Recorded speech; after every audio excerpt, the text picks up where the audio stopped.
આ છે કેશોદનો અંડરબ્રિજ। આ કોઈ નદી કે તળાવ નથી। આ હુડકી લઈને અમે જઈ રહ્યા છીએ।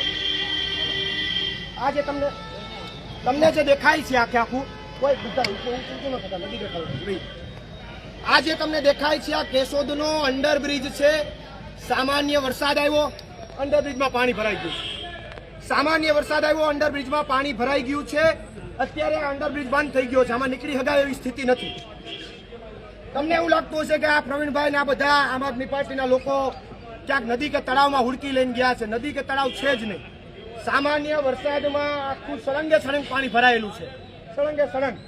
તો મહત્વની વાત એ છે, મહત્વની મારી ચર્ચા એ છે કે ઠીક છે, હું એવું નથી કહેતો કે પાણી ન ભરાય, પાણી ભરાય, પણ સામાન્ય પાણીમાં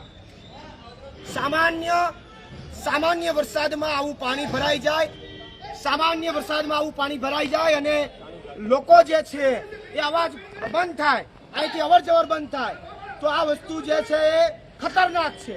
અહીંયા પોલીસ આવ્યું છે, પોલીસ પ્રશાસન જે છે એ અહીંયા આવ્યા છે અને એક પ્રયત્ન કરી રહ્યા છે। મૂળ મુદ્દો છે પાણી કાઢવાનું છે, મૂળ મુદ્દો પાણી કાઢવાનો છે। પાણી કાઢો, પ્રશાસનને વિનંતી છે પાણી કાઢો। મહત્વની વાત છે, એ ખબર તો સાહેબ તંત્રને સરકારને પડવી જોઈએ। પાણી